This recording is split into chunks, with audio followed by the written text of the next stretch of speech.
2014-ին սահմանին լարված էր, 15-ի առաջին շաբաթներին նույնպես։ Տարվա սկզբին նախարարը ինքնուրույնության եւ որոշ դեպքերում նախահարցակ լինելու հրաման արձակեց։ Կրակահերթերի ու բախումների շարքը շարունակվեց մինչև անցած շաբաթ։ Նախագահ Սարգսյանը բարձր սպայակազմի հետ հանդիպմանը հայտարարեց, սահմանին ու շփման գծի ամբողջ երկայնքով ավելի մեծ ու սպառնալից կուտակումների դեպքում պետք է կանխարգելիչ հարվածներ հասցնել։ Եթե հակառակորդը մտածում է, որ մենք պահպանելու ենք այսպես ստատիկ այդ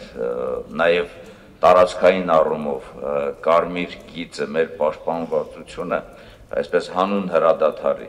ապա նա սխալվում է։ Մենք պատրաստ ենք այսօր ցանկացած գործողությունների եւ մենք եւ այդ գիծը եւ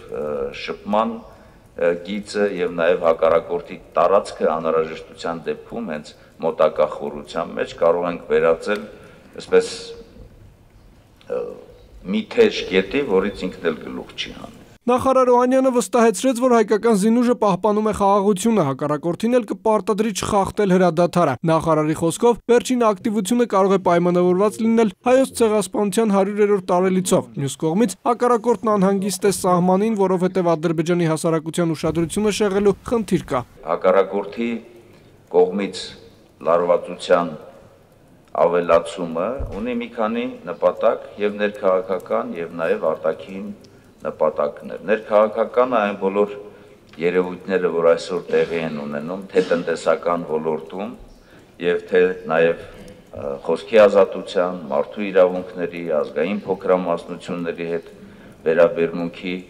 ոլորտում բացթողումներից շեղելու ու միտում ունի, արտաքին քաղաքական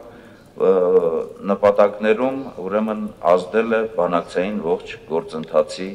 գործընթացի վրա։ Սա է այն պատճառը, որ Բաքուն լռում է սեփական կորուստների մասին, տեղեկատվական վակուում առաջացնելով Ադրբեջանում։ Ինչու հայկական կողմը չի դիմում ՀԱՊԿ-ին, նախարարը պարզաբանեց, որովհետև հայկական զինուժը պատրաստ է կատարել իր առաջ դրած խնդիրը։ 2015 թվականի առաջին 27 օրերին հայկական կողմն ունեցել է հակառակորդի գնդակից ընկած 7 զոհ, Ադրբեջանի զինուժը 2 տասնյակից ավելի։ 7 զոհ ենք ունեցել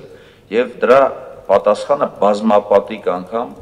մենք հակառակորդին տվել ենք։ Սեյրան Օհանյանն անդրադարձավ 2014-ի գլխավոր դեպքերին, ուղղաթիռի կործանումից հետո ադրբեջանական օդուժը չի մոտենում սահմանին, անգամ զորավարժությունների ժամանակ հակառակորդի ուղղաթիռները ուսումնավարժանք են անում սահմանից 20 կիլոմետր հեռավորության վրա։ Դեպքից հետո հայկական կողմը քրեական գործ էր հարուցել, Սեյրան Օհանյանը ներկայացրեց մանրամասները։ Մենք անց ենք կացրել եւ ծառայական քննություն եւ համապատասխան մարդիկ դուրս ստացել են,